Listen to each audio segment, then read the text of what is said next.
जय हिंद दोस्तों, मेरा नाम है मनोवर चौहान और आपने देखना शुरू कर दिया है न्यूज निवारण टीवी।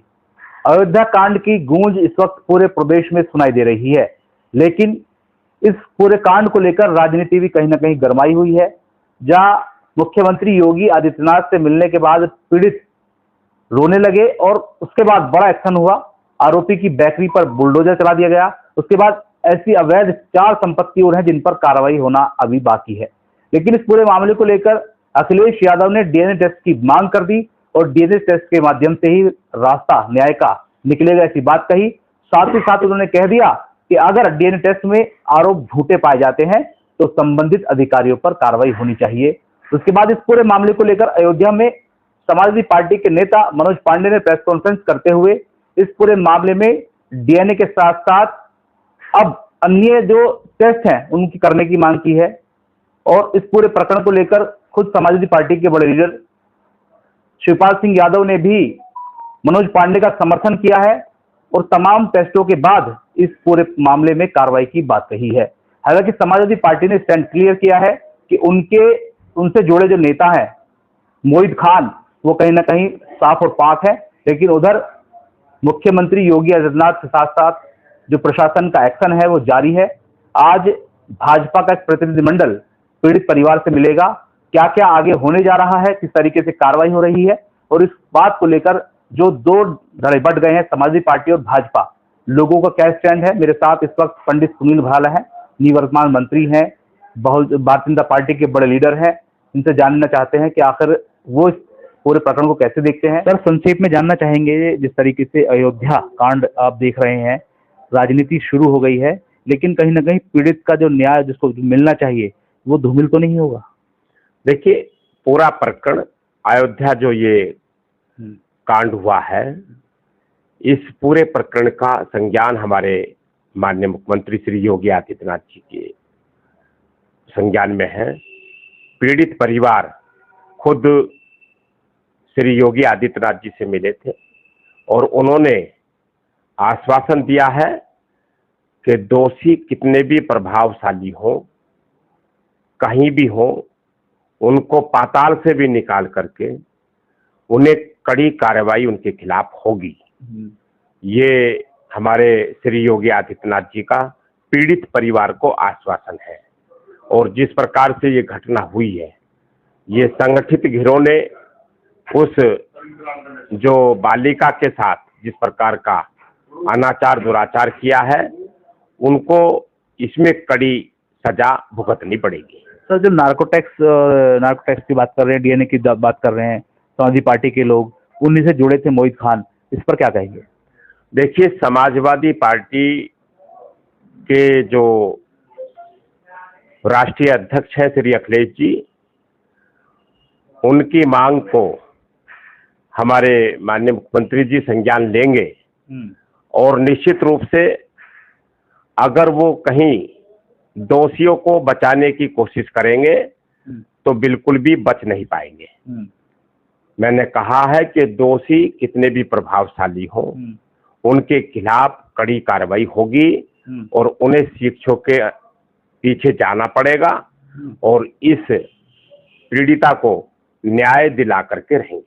सर, संजय निषाद को जिस तरीके से समाजवादी पार्टी के लोग कह रहे हैं घड़ियाल से निकाले हैं, वो जो पीड़ित परिवार से मिलकर रोए हैं, उसके बाद योगी जी और एक्शन में आ गए हैं, तो वो कह रहे हैं कि जब निषाद समाज की जमीन कब्जा गई तब तो इन पर बोला नहीं गया, अब ये बोल रहे हैं। डॉक्टर संजय निषाद जी निषाद पार्टी के राष्ट्रीय अध्यक्ष हैं और हमारे एनडीए के घटक दल हैं और उनकी जिम्मेदारी है कि पीड़ित परिवार के साथ खड़ा होना, वो जिम्मेदारी को निभा रहे हैं और उनकी पीड़ा है, उनका दर्द है और वो दर्द सार्वजनिक रूप से उनका छलकता भी है। अगर इस दर्द को समाजवादी पार्टी के लोग उसको माखौल बनाएंगे और उसका मजाक बनाएंगे तो निश्चित रूप से समाजवादी पार्टी के लोग कहीं ना कहीं दोषियों के साथ खड़े नजर आएंगे। सर, जिस अयोध्या की बात चल रही है, आप यहाँ लोकसभा हार गए और कहने को तो विपक्ष ये भी कह रहा है कि 27 और उपचुनाव की तैयारी चल रही है भाजपा की, इसलिए अयोध्या के इस प्रकरण को राजनीतिक कर दिया गया है। भारतीय जनता पार्टी कभी भी चुनाव की राजनीति से पीड़ित और पीड़ितों के साथ नहीं, हमेशा न्याय के साथ खड़ी होती है। और हमारी सरकार की ये उपलब्धता भी है कि हम चाहे विपक्ष में रहे चाहे सत्ता में रहे, हमेशा पीड़ितों की लड़ाई हमने लड़ी है।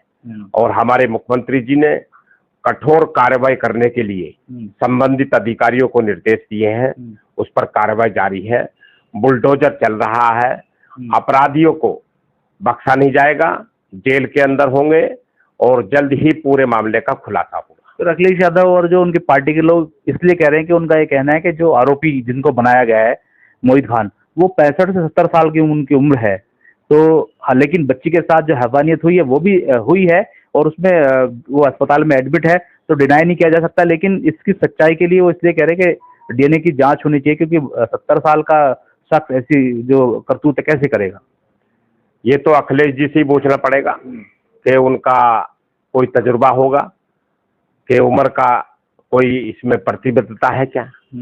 अगर कोई बलात्कारी होता है, दुराचारी करता है, तो उसमें कोई उम्र की उपलब्धता है। हम देखते हैं समाज के अंदर, आप देखते होंगे जो 70 वर्ष की आयु के लोग हैं वो शादी करते हैं, तो क्या उसमें उम्र बाधा आती है क्या।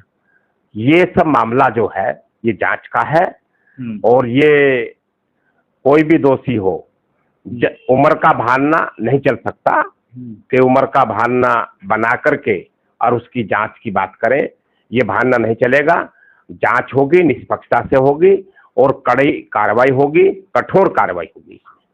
तो हमारे साथ से पंडित सुनील भराला पूर्व मंत्री हैं, इन्होंने भी साफ कहा है कि इस पूरे प्रकरण में कार्रवाई हो रही है, लेकिन जांच भी होगी और जांच के बाद जो भी बेहतर और कार्रवाई हो सकती है वो होगी। लेकिन वर्तमान में अगर बात की जाए अयोध्या की कार्रवाई की, तो जो अयोध्या में आरोपी की एक संपत्ति थी उसको कहीं ना कहीं बुलडोजर से चल चुका है। यहाँ पर बेकरी बनी हुई थी, लेकिन इसके अलावा 3 से 4 अभी फर्म ऐसी हैं, बिल्डिंग ऐसी हैं, जिस स्थान है जहाँ पर बिल्डिंग बन रही है, बैंक चल रहे हैं और कॉम्प्लेक्स बने हुए हैं, उन पर भी कार्रवाई जो है करने की बात की जा रही है। मुख्यमंत्री योगी आदित्यनाथ ने पहले ही निर्देश दे दिए हैं। हालांकि बैंक को भी अल्टीमेटम दिया गया कि 8 दिन के अंदर खाली कर दे, जगह को तोड़ा जाएगा। लेकिन भविष्य में किस तरीके से पूरी घटना को लेकर राजनीति होती रहेगी वो भी आपको बताते रहेंगे। फिलहाल अपने सहयोगी सलमान के साथ मनोवर चौहान, न्यूज निवारण टीवी, मेरठ। जय हिंद।